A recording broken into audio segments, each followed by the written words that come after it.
the league to 91 points. How do you feel about that? That's awesome. I mean, that's the first thing we said. They even better than that, they put up 35 on us in the first quarter. And then for the rest of the 3 quarters of the game, for 36 minutes of basketball, we held them to 53 points. That's unheard of. I mean, that's unheard of. So, that's like we keep saying, that's where we got to hang our hats on every night. And, when you play defense, there's no game that you're out of. Coach mentioned at halftime he didn't have to really speak because you guys already took the reins and said what you needed to do different. Knowing the veterans on this team and the voices that you have in that locker room, what does it say about you guys that you were that voice in adversity in order to get the win at the end of the night? Hey, look, everybody can sound good. We all know what to say. Compete. We got to play harder, get back on defense. We all know the catchphrases that everybody wants to hear and gets everybody rah-rah excited, but it really doesn't mean anything if you can't go do it, or if you aren't willing to go, put your body on the line and go do it. So, that's exactly what JB said at halftime. We were all talking in there like, guys, it's about, I keep preaching unselfishness and defense. That's it. And we can win a lot of games. And so, we were everybody talking, saying different words, and JB just said, hey, look, you're right. But saying it doesn't do anything. That doesn't win us any games. It sounds good, but you got to do it. And, for 24 minutes after that, we did it. It was, I'm pretty proud of us for this win. And then what did Colin Sexton show you down the stretch tonight? Hey, he made that. He's from Atlanta, so this game means more to him than this is his Super Bowl every year. So him making that shot, we're just so a guy coming home, you're just so happy for him. He made that shot. You could see it meant a little bit extra to him. So we didn't get to throw water on him, but we'll make sure he gets the proper celebration. Kelsey, go ahead. Coach Russo, The Athletic. Larry, kind of going off that conversation you guys had at halftime, what was the biggest difference you saw then defensively and just how you guys, competed and held, like even guys like Trey, just to not be able to shoot the ball well? So before the game, this team, what do they do great?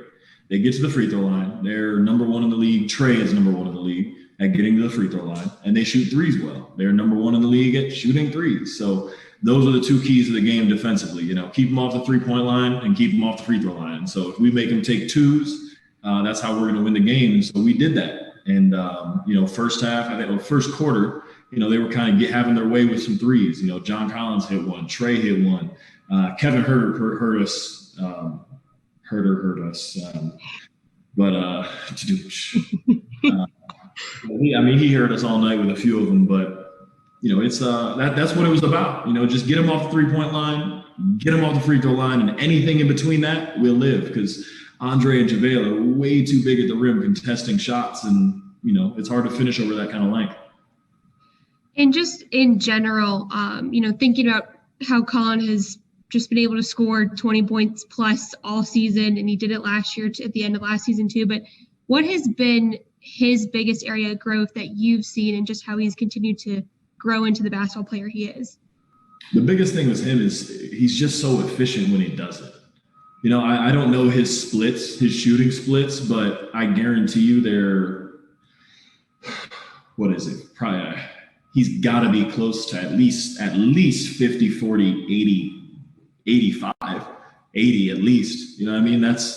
That's there are a few guys that do that in the NBA period in 1 year. So he's an extremely efficient scorer, and for me, that's just what it's all about: efficiency. And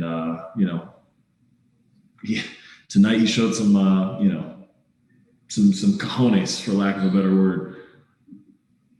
Joe JoeGKez.com. Hey, Larry, nice win. You lead the NBA in deflections by a pretty wide margin. Why are you so good at that? And what does that mean? I mean, it's not like a sexy statistic, but what does it mean to the team in the grand scheme of the game? Hey, look, we all have our roles. There are maybe 4 players in the entire league that don't have a role. And so the rest of us have roles that we have to fill. For me, it's not my job to go score 20 points. If that's what I went and did, I wouldn't be in this position right now. So what I'm really good at, and what I've always known I'm really good at, is defense. I've got quick hands. I've got, good anticipation, off ball, on ball. So, deflections are huge. That starts the fast break. It stalls their offense. Steals are big time. I know Andre's been great with that. I think DG may have had 4 steals tonight. Those are things that I do keep track of, because turnovers kill you. They kill you, especially a team like this. It's the best offense in the league. If Trae Young is having to think twice about, hesitate a little bit about throwing a pass because I got my hand in that passing lane, that's all you need. This game is a game of split seconds, and as of now, my deflections and length are buying us a few of those split seconds. Thanks, Larry. Fedor, go ahead.